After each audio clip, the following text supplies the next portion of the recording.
ఈరోజు వృశ్చిక రాశి వారికి ఈరోజు పాజిటివ్గా ఆలోచించడం వల్ల మీకు ఈరోజంతా కూడా అప్రయత్న కార్యసిద్ధి కనపడుతోంది. వ్యాపారస్తులు ప్రజలు ఏ వస్తువులు కొంటారు అనేటటువంటి విషయాన్ని బాగా అవగాహన తెచ్చుకొని వాటి పట్ల వ్యాపారంలో మంచి లాభాలైతే పొందగలుగుతారు. అధిక శ్రమతోటి పనులు సఫలీకృతం అవుతాయి.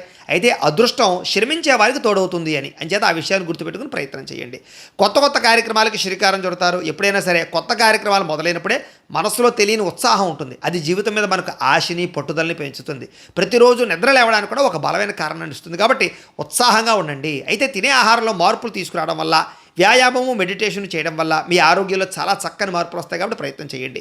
ఈరోజు కోరుకున్న వస్తువులు, వాహనాలు, భూములు, గృహాలు కొనుగోలు చేయడం కలిసి వస్తుంది. ఇంటిని శుభ్రపరచడం, పాడైపోయినటువంటి వస్తువులు రిపేర్ చేయించుకోవడం, వాహనాలు సర్వీసింగ్ చేయించుకోవడం కలిసి వస్తుంది. ఉద్యోగ ప్రయత్నాలు, వివాహ ప్రయత్నాలు, సంతాన ప్రయత్నాలు కూడా సఫలీకృతం అవుతాయి. ప్రేమించిన వ్యక్తులతో ప్రేమగా ఆనందంగా ఉంటారు. ఉద్యోగానికి సంబంధించినటువంటి శుభవార్త వింటారు. విద్యార్థులకి అనుకూలంగా కనపడుతుందని చెప్పొచ్చు. కాన్సన్ట్రేషన్ బాగా పెరుగుతుంది.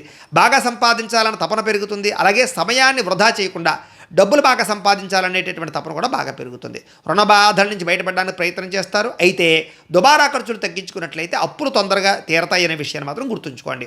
కుటుంబ సభ్యులతో కలిపి శుభకార్యాలు, తీర్థయాత్రలకు, ప్రయాణాలకు చేయగలుగుతారు. విదేశాల్లో ఉండేవారు కూడా ఉద్యోగ గృహయోగం కనపడుతుంది. దత్తాత్రేయ స్వామి అంటే మీకు ఇష్టమైతే కనుక ఇక్కడ ఒకసారి లైక్ చేయండి. అలాగే రేపటి రాశి వల్ల కూడా మీకు రావాలన్నట్లయితే కనుక సబ్స్క్రైబ్ చేసుకోండి. అలాగే ఇక్కడ కనపడుతున్నటువంటి ఈ లింక్ మీద మీరు క్లిక్ చేసినట్లయితే మీకు ఈరోజు ఇంట్లో దత్తాత్రేయ స్వామి వారికి పూజ ఎలా చేసుకోవాలో వీడియో వస్తుంది. ఆ వీడియోని ఎదురుకుండా పెట్టుకుని మీ ఇంట్లో ఈరోజు దత్తాత్రేయ స్వామి వారికి పూజ చేసుకోవడం వల్ల ఈరోజు మీకు శుభప్రదంగా ఉంటుందని తెలియజేస్తూ లైక్ చేయడం మాత్రం మర్చిపోకండి. స్వస్తి.